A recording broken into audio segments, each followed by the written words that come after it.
প্রস্তাব পেয়েছিলেন বাংলাদেশের অন্তর্বর্তীকালীন সরকারের একজন উপদেষ্টা হিসেবে শপথ নেয়ার। সুযোগটি গ্রহণ করলে তিনিই হতেন আলেম শ্রেণীর মধ্য থেকে প্রথম কোনো উপদেষ্টা। কিন্তু অত্যন্ত বিনয়ের সহিত যে প্রস্তাব ফিরিয়ে দিয়েছেন তিনি শাইখ আহমদুল্লাহ। শুধু প্রস্তাব ফিরিয়েই দেননি, পাশাপাশি নিজেকে অযোগ্য দাবি করে প্রস্তাব করেছেন অন্য বেশ কিছু আলেমগণের নাম।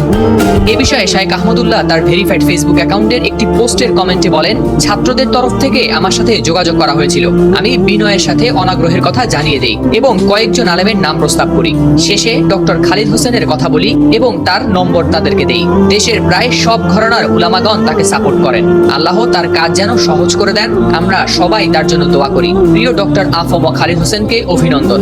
এদিকে উপদেষ্টাদের সমন্বয়ে গঠিত নতুন সরকারের প্রতি শুভেচ্ছা জানিয়ে তাদের সাফল্য কামনা করে বৃহস্পতিবার রাতে নিজ ফেসবুক অ্যাকাউন্টে একটি পোস্ট দেন এই ইসলামিক ব্যক্তিত্ব।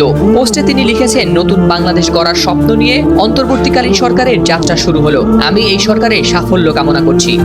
তিনি আরো লেখেন, সর্বপ্রকার জুলুম, অরাজকতা, চাঁদাবাজি ও অপশাসনের অবসান হোক। এদেশের সব ধর্মের মানুষ ভালো ও নিরাপদ থাকুক। নতুন সরকারের কথায় ও কাজে সংখ্যাগরিষ্ঠ মানুষের বিশ্বাস ও মূল্যবোধের প্রতিফলন ঘটুক, এই প্রত্যাশা তাদের প্রতি।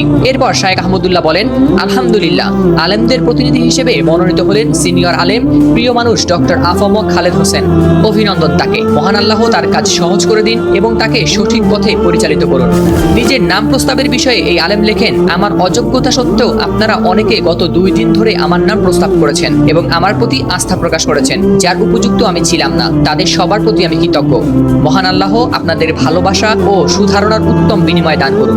তিনি লেখেন, নতুন সরকারের কাছে মানুষের প্রত্যাশা অনেক বেশি। তার কতটুকু তারা পূরণ করতে পারবে সেটা সময় বলে দিবে। তবে দোয়া করি, প্রিয় মাতৃভূমি ভালো থাকুক, নিরাপদ থাকুক আমাদের জীবন, সম্পদ, দিন ও ঈমান। এদিকে 8 আগস্ট বৃহস্পতিবার রাত 9টার পর প্রধান উপদেষ্টা হিসেবে শপথ গ্রহণ করেন শান্তিতে নোবেলজয়ী অর্থনীতিবিদ ডক্টর মোহাম্মদ ইউনূস। তাকে শপথ বাক্য পাঠ করান রাষ্ট্রপতি মোহাম্মদ শাহাবুদ্দিন। প্রধান উপদেষ্টার শপথের পর একসঙ্গে শপথ নেন 13 উপদেষ্টা। শপথ অনুষ্ঠানে বিভিন্ন রাজনৈতিক দলের নেতৃবৃন্দ, শিক্ষাবিদ, কূটনীতিক সহ সরকারি ও সামরিক ঊর্ধ্বতন কর্মকর্তারাও উপস্থিত ছিলেন।